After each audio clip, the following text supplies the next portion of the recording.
You ever have someone threaten to throw you in jail while 45 families stand sweating on their driveways in 91-degree heat, all because your house and theirs just lost power? That's what Lillian Strickland screamed at me, her face red and twisted but honestly empty.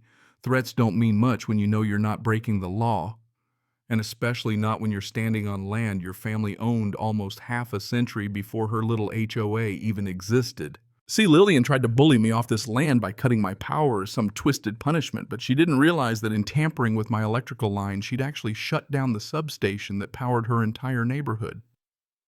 Suddenly, everyone saw firsthand who really controlled the infrastructure they'd all been taking for granted.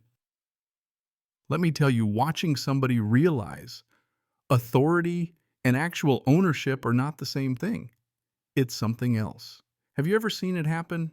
Drop a comment, because this whole mess escalated so fast, it'd make your head spin.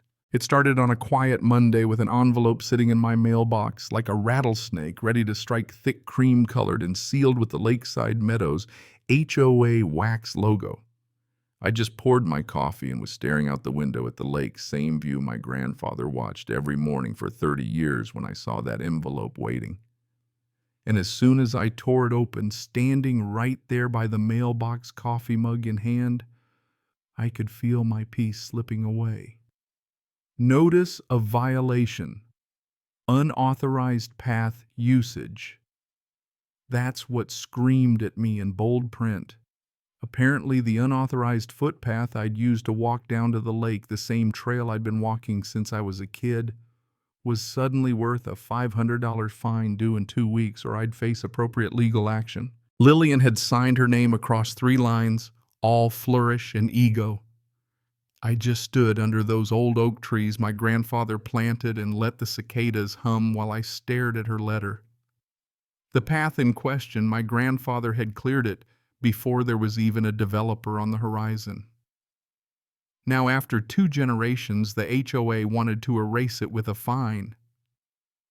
You know, I spend my days as a document conservator restoring 100-year-old manuscripts and tracing every signature and stamp for authenticity.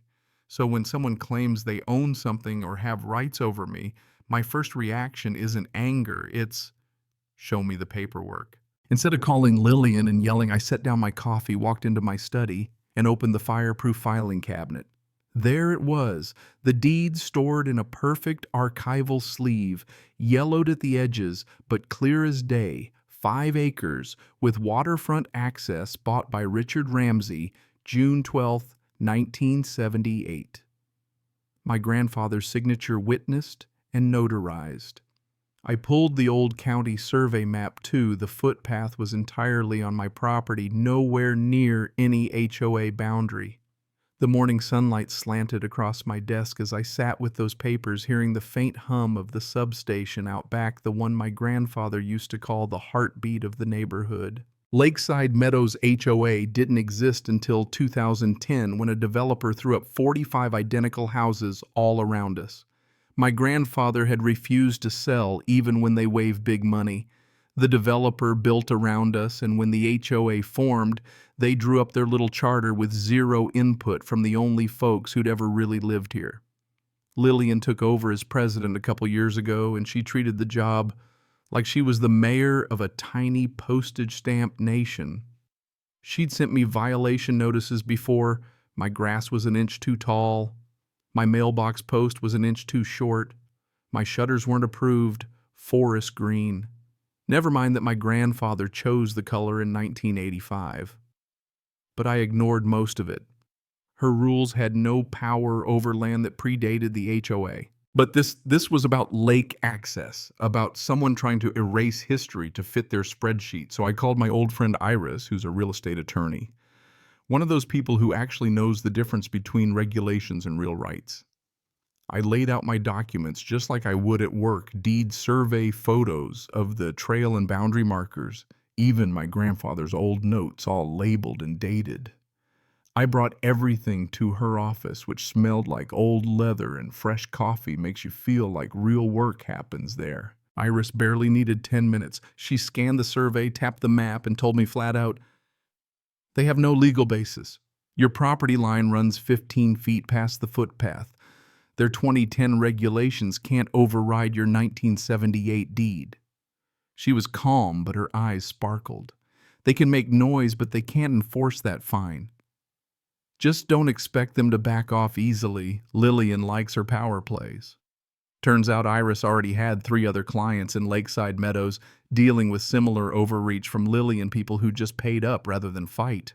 We agreed she'd draft a formal response firm professional, all the documentation included, and we'd send it certified to Lillian and every board member. If they escalated, we'd file a harassment complaint. That night, as the sun set over the lake, I sat on the porch, bourbon in hand, and tried to push down that familiar anxiety. My grandfather always told me, just because something serves the community doesn't mean the community owns it. That stuck with me, but I had no idea how soon I'd be putting that lesson to the test. 3 days after Iris mailed the letter, I woke up to a house full of dead silence, the kind you only get when the power's been cut. Alarm clock off, fridge silent, smoke detector dark. I stumbled outside and saw that someone had cut the lock on the fenced area behind my house. The generator was gone. Only oil stains and fresh tire tracks left behind. There was a second envelope shoved through my door. Due to continued violations, utility services are suspended until compliance. Your unauthorized generator has been removed. Signed, of course, by Lillian. Yeah, that happened. Now, you don't need to be a lawyer to know that's not just escalation. It's straight-up theft, utility interference, a whole list of felonies. I called the utility company first. They had no outage on record. Called Iris next. She was fuming. File a police report now. I'll get an emergency restraining order and send a cease and desist. After we hung up, I realized I needed leverage, something to make Lillian see what she'd really done. That's when I remembered the lease. See the substation behind my house that sits on my land on a 99-year lease? My grandfather signed with the power company back in 1995. The substation powers every house in Lakeside Meadows, 45 families. I still had the contact for the operations manager. I called and scheduled a routine maintenance shutdown for Saturday, 8:00 a.m. to 5:00 p.m. Sent the signed authorization and notified every resident with a certified letter, clean, legal, and signed by me. My phone started blowing up, of course, Lillian threatening lawsuits, her lawyer flinging around unlawful interference accusations. But the thing is, every move I made was by the book. Every notification documented, every action legal. Come Saturday morning, the utility crew rolled in with 3 trucks. Residents trickled out confused coffee in hand. Clement, my neighbor, who'd been here since before the development, nodded at me from his driveway. The reporter from the local paper was already there, notebook open. At 8:32, the crew threw the main disconnect lever, and for the first time ever, the whole neighborhood went dead quiet. No hum, no AC, nothing. People started to realize what had happened. Clement stepped forward and told everyone, "This man owns the substation." She cut his power first. Lillian stormed over shrieking about outrageous retaliation, but I just handed her the documentation. Everything I've done is legal. Can you say the same? Phones were out, cameras rolling, the reporter taking notes. The rest of the day I sat on my porch while people asked questions, realized where their power really came from, and slowly but surely started connecting the dots. By Monday, the story was all over local news. HOA president accused of retaliation. Details about the police report, my documentation, the timeline.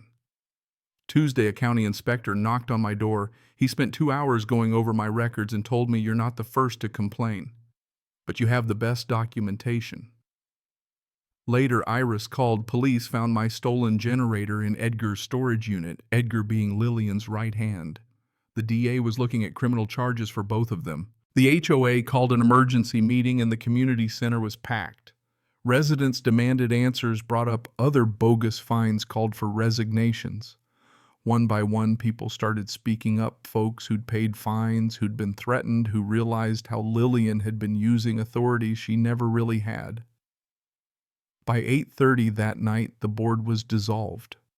Clement and a few others stepped in as a temporary committee to run things. I walked home that night feeling not triumphant, but relieved, like the truth had finally cut through all the noise. A couple weeks later, Lillian came to my door, not as a president, just as a tired neighbor. She apologized, really apologized, and told me she was stepping down, planning to repay every questionable fine out of her own pocket. She knew what she'd done was wrong, not just illegal, but morally wrong. I accepted her apology, told her I wouldn't ask for leniency, but wouldn't fight for harsher punishment either. Actions have consequences, but so does genuine remorse. At the next meeting, Lillian read her statement in front of the whole neighborhood, admitting to harassment, intimidation, and overreach. She left Lakeside Meadows the following week. The new HOA board was elected democratically. No more petty fines, no more intimidation. Everything transparent, votes posted online, real appeals process, and property owners' rights explicitly protected. The power company even upped the lease rate, and I worked with the board to split it part for me, most to an emergency fund for residents. 6 months went by. No more bogus violations. Neighbors actually talked to each other. Kids played by the lake. The footpath was open and busy again, same as when my grandfather first cleared it. Clement would stop by and say, "Your grandfather would be proud. You didn't just defend your land, you taught everyone to stand up for themselves." And Lillian, she sent me a note from her new town volunteering at a community center. No leadership roles, just helping. She ended it. "Thank you for forcing me to see what I'd become. I'm trying to be better. Sometimes that's enough. Some things don't need a reply." So that's how one forged violation letter led to a full neighborhood reckoning, and how sometimes standing your ground with patience, documentation, and a little bit of old family wisdom can change everything. Now let me ask you, where do you draw the line between authority and real ownership? Have you ever seen an HOA or board cross it? Drop your stories in the comments because I want to hear them. And hey, if you think standing up for yourself matters, share this video, hit subscribe, and let's keep the lights on for everyone who's ever faced a bully hiding behind a clipboard.